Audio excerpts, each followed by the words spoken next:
ہم آپ کو 1 ہفتہ 2 ہفتہ وقت دیتے ہیں، اپنے مشائخ کو لے کر آپ 5 آدمی آ جاؤ، میں اکیلا۔ سر تم لوگ 5 آدمی آ جاؤ، ہم آپ 5 ایک طرف، میں ایک طرف، بسم اللہ۔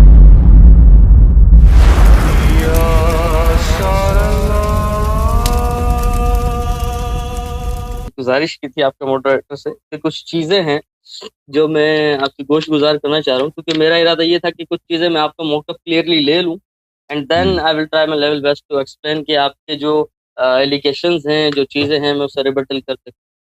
ہمارے کتب چھپے ہوئے نہیں ہیں، ہمارے کتب چھپے ہوئے ہیں، ہمارے کتب آن لائن موجود ہیں، ہماری لائبریریز ہیں، ہمارے عقائد معروف مشہور ہیں، ٹھیک ہے نا؟ تو یہ اگر آپ، یہ کوئی چھپی والی بات نہیں ہے کہ آپ صرف پوچھنے کے لیے کہ بھئی فلان مسئلے میں آپ کا عقیدہ کیا ہے۔ آپ بتائیں کہ امامت جو ہے منسوس ہے یا منسوس نہیں ہے؟ اگر منسوس نہیں ہے تو دین کیسے کامل ہے؟ اس کا جواب دیں۔ دیکھیں، امامت منسوس من اللہ جو آپ کا عقیدہ ہے، یہ ہرگز ہمارا ایسا عقیدہ نہیں ہے، اٹس کلیئر۔ تو پھر دین کیسے کامل ہے؟ ہم اس چیز کو دین کا اساسی مسئلہ ہی نہیں سمجھتے۔ یعنی دین کا مسئلہ آپ نہیں ہے؟ ڈسیو کر رہے ہیں، آپ ٹاپک دیکھیں، آپ ٹاپک او کا بھائی، ڈسیو کر رہے ہیں، آپ ٹاپک کا ڈسیو کر رہے ہیں۔ میں ڈسیو کر رہا ہوں؟ میں دھوکہ دے رہا ہوں؟ جی بالکل، یعنی آپ یہ کہیں کوئی گھما رہے ہیں۔ بھائی نبی کریم صلی اللہ علیہ وسلم کے بعد امام خلیفہ شرعی کون ہے؟ یہ شرعی مسئلہ نہیں ہے۔ تو میں نے آپ کو وہ کیا کہ یہ ایک موقف واضح ڈیپینڈ کرنا، بات کہ نبی کریم صلی اللہ علیہ وسلم کی جانشینی شرعی مسئلہ ہے۔ آپ کے علماء بھی کہتے ہیں کہ اگر یہ ابو بکر کی خلافت ہے، وہ نہیں کہتے ہیں ابو بکر کی خلافت شرعی نہیں ہے، وہ سب کہتے ہیں ابو بکر کی خلافت شرعی ہے۔ آپ کا جو موقف ہے اتنا باطل ہے کہ آپ نے ایک بدیہی بات کا جو ہے انکار کر دیا ہے کہ بھئی یہ شرعی مسئلہ ہے ہی نہیں۔ اب میں سبحان بولوں، اللہ۔ دیکھیں، آپ کا جو عقیدہ ہے امامت منسوس من اللہ، اگر آپ اس پہ انٹرسٹڈ ہیں گفتگو کرنے کے لیے، ڈزنٹ میٹر، ٹھیک ہے، وہ ایک الگ ایک سیشن رکھا جا نہیں، سکتا ہے، آپ اپنا یا میں بتائیں، اگر اپنے اسپیچ منسوس پہ نہیں ریکارڈ ہے، کر کے آپ کو شیئر، اگر منسوس میں نہیں تو ہے نہیں تو مانتا حدیث اس چیز کو۔ ثقلین کیا ہے؟ اگر منسوس نہیں ہے تو دین کامل کیسا ہے؟ میں صرف اتنا کہتا ہوں، صرف اتنا مجھے کہنے کا حق دیں کہ یہ جس کا جواب نہ آپ کے پاس ہے، نہ سعودی عرب کے، نہ مصر کے، نہ پاکستان کے، نہ انڈیا کے مشائخ کے پاس، کسی کے پاس اس سوال کا جواب نہیں ہے۔ سمجھ میں آئی نہیں بات آپ اب کو؟ میں عرض کروں، یہ اب میں عرض آپ کروں سر، جتنا مرضی تحقیق کریں، جتنا مرضی تحقیق کریں کہ اگر امامت اب میں عرض کروں، منسوس نہیں ہے تو دین کیسے کامل ہے؟ ٹھیک ہے نا؟ اتنا اب میں بڑا عرض مسئلہ، کروں سر، اللہ کیسے اللہ ہے، نبی کیسا نبی ہے کہ امامت منسوس ہی نہیں ہے؟ جو سب سے بڑا اب میں اختلافی عرض کر مسئلہ، سکوں، سب سے بڑا نزاعی مسئلہ منسوس نہیں۔ اب اس کا جواب میں ڈیمانڈ نہیں کرتا کہ آپ جواب دے دیں، مرضی ہے جواب دے دیں، مرضی ہے اپنا سوال کریں، آپ کی مرضی بھائی، میں آپ کی خدمت میں حاضر ہوں، لیکن کہنا یہ ہے کہ جواب آپ کے پاس ہرگز نہیں ہے مگر یہ کہ آپ شیعہ بن جائیں۔ نہیں، انشاءاللہ آپ نے یہ جو عقیدہ امامت منسوس من اللہ کا جو ٹاپک چھیڑا ہے، انشاءاللہ اس پہ ایک تفصیلی یا تو ہو سکتا ہے آپ سے گفتگو ہو، یا پھر ہو سکتا ہے کہ میں اپنے تحت جو میں سمجھتا ہوں کہ جو میرے پاس اس کا ریبٹل ہے، میں ایک لنک جو ہے وہ شیئر کر دوں گا، اگر آپ دیکھنا چاہیں دیکھ لیجیے گا، جو آپ کو غلط لگے ٹھیک ہے، نہ بھی بھائی میں دیکھنا نے چاہیں کہہ دیا ڈزنٹ نا کہ میٹر، ٹھیک ہے۔ آپ، یہ فری ورلڈ ہے، فری دنیا ہے، آپ کے مدارس ہیں، آپ کے چینلز ہیں، آپ کے ٹی وی اسٹیشنز ہیں، میگزینز ہیں، مساجد ہیں، جہاں ٹھیک ہے، پہ مرضی آپ یہ جواب ٹاپک ایک دینا طرف ہو چاہیں گیا، جواب دے دیں، لیکن ہمیں پتہ ہے آپ لوگوں کے پاس کوئی جواب نہیں ہے، ہمیں پتہ ہے، ہم نے آپ کی یہ آپ کتابیں لوگوں چھانٹ چکے ہیں، آپ کی کو، کتابیں میں تحقیق کر چکے ہیں، ہمیں پتہ ہے آپ کے مذہب کا اساس کا کہ کیا ہے، اب ٹھیک ہے میں نا؟ بولوں سر، اب ہمیں دمکی یہ دے رہے ہیں کہ ہم جواب بعد میں دیں گے، ہمیں پتہ ہے کہ آپ کے پاس جواب نہیں ہے بھائی۔ اب اگر اتنی زیادہ اطمینان ہے نا، اتنی زیادہ اطمینان الحمدللہ، ہے تو ہم آپ کو 1 ہفتہ 2 ہفتہ وقت دیتے ہیں، اپنے مشائخ کو لے کر آپ 5 آدمی آ جاؤ، میں اکیلا۔ سر تم لوگ 5 آدمی آ جاؤ، ہم آپ 5 ایک طرف، میں ایک طرف، بسم اللہ۔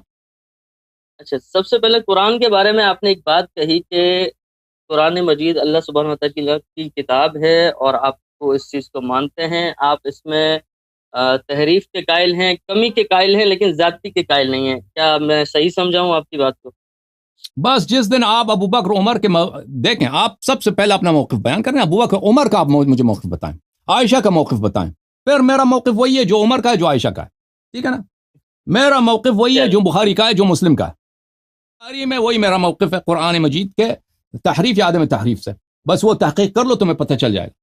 کہ قرآن نے اس چیز کو سختی سے بعد میں منع کر دیا کہ لے پالک کو اپنے باپ کے نام سے پکارو، کسی دوسرے کو اس کے کسی اور باپ کے نام سے نہ پکارے، اور یہ بعد میں جتنی بھی روایات ہیں، یہ اس آیت کے نازل ہونے کے بعد کے ائمہ کے الفاظ ہیں، اور انہوں نے ان کے لیے، رقیہ کے لیے بھی، زینب کے لیے بھی، ام کلثوم کے لیے بھی، بنت رسول اللہ صلی اللہ علیہ وسلم کے الفاظ استعمال کیے ہیں، بلکہ یہاں تک کہ سیدہ فاطمہ الزہرا نے جو وصیت کی تھی حضرت علی رضی اللہ تعالیٰ عنہ کو کہ میرے بعد کس سے شادی کرنا، وہ بھی یہی کہا گیا ہے۔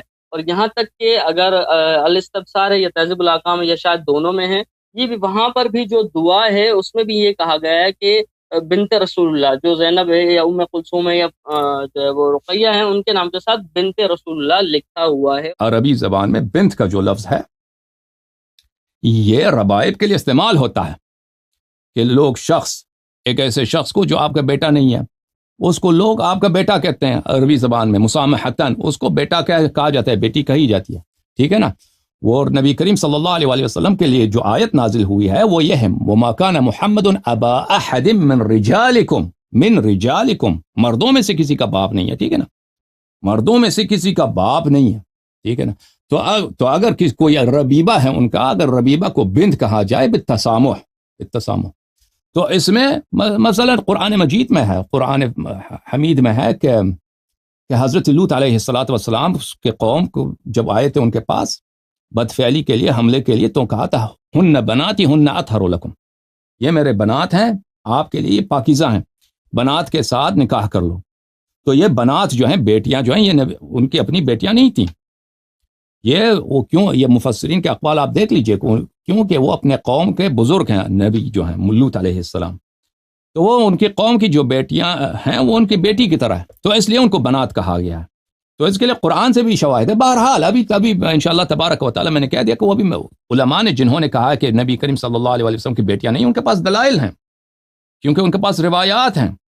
روایات میں کیا ہے کہ خدیجہ سلام اللہ علیہا کی بانجیاں ہیں، وہ بہنجیاں نبی کریم صلی اللہ علیہ وسلم نے پرورش میں لیا ہے، ان کو بڑا کیا، اور پھر وہی بعد میں جو ہیں وہ بنات کہلائی۔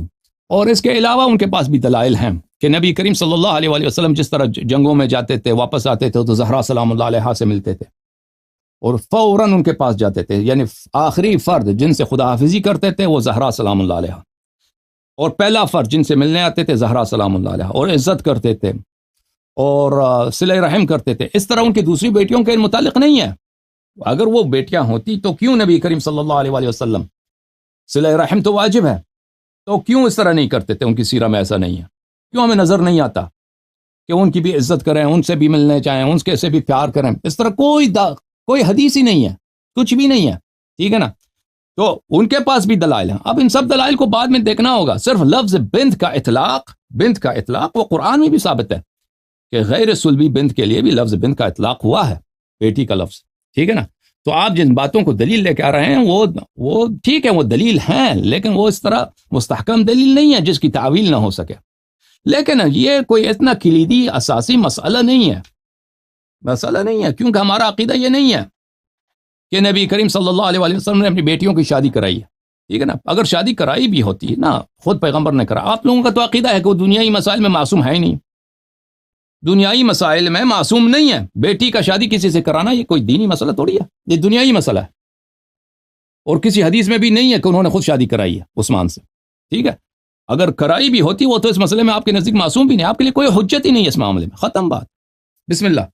ناجی فرقہ کون سا ہے؟ جو 73 فرقے ہیں اس میں سے 72 جہنم میں جائیں گے، جو ایک جنت میں جائے گا وہ کون سا ہے؟ وہ معنی الاخبار میں شیخ صدوق نے بتایا ہوا ہے، وہ حدیث اگر آپ پڑھ دیں گے تو مہربانی ہے، باب نمبر 62 اگر اس کا پڑھ دیں گے۔ اچھی بات ہے، میں نکالتا ہوں باب نمبر 62، ایک منٹ، مجھے ٹائم لگے گا اس کو نکالنے میں، ایک منٹ بھائی۔ معانی الاخبار، بھائی یہ جس حدیث کی بات کر رہے ہیں وہ یہ ہے، یہ معانی الاخبار ہے عزیزو، الفرقۃ الواحدہ الناجیہ۔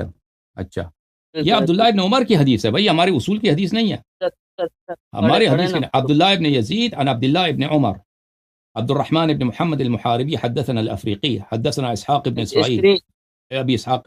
عبداللہ ابن عمر کی حدیث ہے کہ رسول اللہ صلی اللہ علیہ وسلم نے کہا کہ سیاتی علی امتی ما اتی علی بنی اسرائیل مثل بمثل، کہ میرے امت پہ وہی آئے گی جو بنی اسرائیل پہ آئی ہے، تفرقوا علی 72 ملہ، کہ 72 فرقوں میں بٹ گئے، وستفترق امتی علی 73 ملہ، میری امت 73 فرقوں میں تقسیم ہوگی، تزید علیہم واحدۃ، ان پہ ایک زیادہ ہوگی، کلھا فی النار غیر واحدہ، ان سے پوچھا، انہوں نے کہا کہ سب جہنم میں ہوں گے سوائے ایک کے، قیل یا رسول اللہ وما تلک الواحدہ، پوچھا گیا کہ وہ کون ہے، قیل وہ ما نحن علیہ اليوم وانا اصحابی، اس پہ ہم ہیں، میں ہوں اور میرے اصحاب ہیں۔ تو یہ حدیث عبداللہ ابن عمر کی حدیث ہے، یہ ہمارے اصول اربعہ میں سے نہیں ہے۔